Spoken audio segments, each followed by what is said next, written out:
Hello बच्चों, आपका स्वागत है मेरे YouTube चैनल हिंदी हमारी पहचान में। तो आज मेरा टॉपिक है भाषा।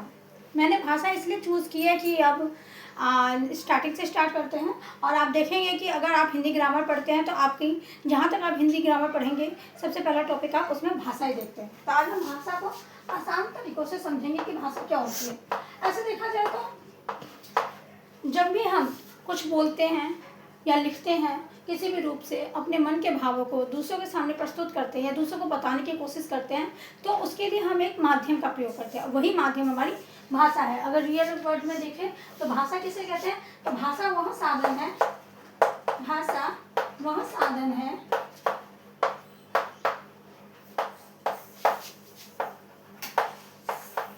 जिसके द्वारा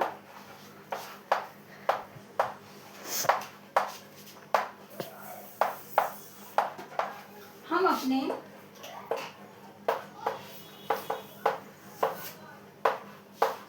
मन के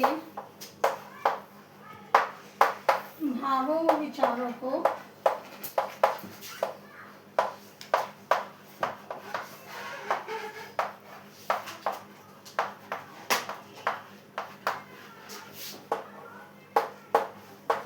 दूसरों के सामने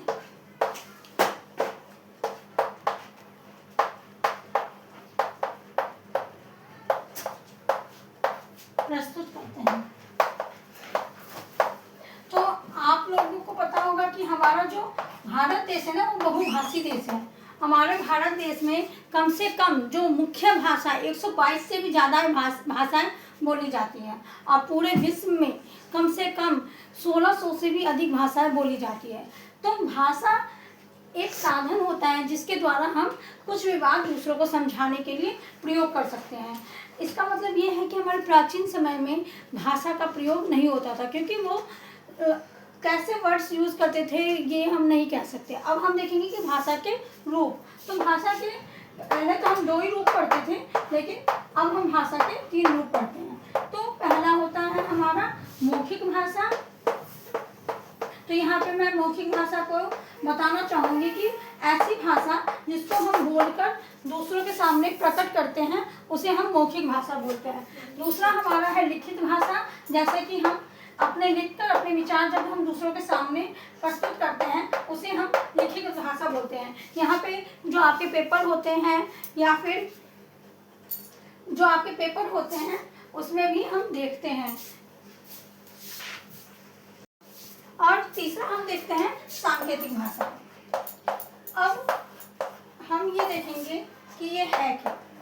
देखो, जब हम जैसे मैं अभी आपको बोल के भाषा पढ़ा रही हूँ तो यहाँ पे ये एग्जाम्पल है मौखिक भाषा का, जहाँ हम बोल के अपने विचार दूसरों के सामने प्रकट करते हैं। दूसरा हमारा है लिखित भाषा, जहाँ हम लिख के, जैसे मैंने आपको ब्लैक बोर्ड पे समझाया, लिख के बताया, या आप एग्जाम देते हो, पेपर लिखते हो तो वहाँ लिखित भाषा आता है, या कोई पत्र लिखते हो। तीसरा आता है सांकेतिक भाषा। देखिए, ये सांकेतिक भाषा जो है ये स्पेशली वहाँ पे प्रयोग किया जाता है। आप लोग देखोगे कि ट्रैफिक पुलिस वाले जो होते हैं वो संकेत में मतलब संकेत में आपके साथ व्यवहार करते हैं, तो वहाँ सांकेतिक भाषा हो सकता है। या फिर जो लोग बोल नहीं सकते साइन लैंग्वेज का यूज़ करते हैं वहाँ पे भी हम सांकेतिक भाषा देखते हैं। तो ये हमारा भाषा था। अब इसके आगे हम देखेंगे कि बोली और उपबोली क्या होती है। कितना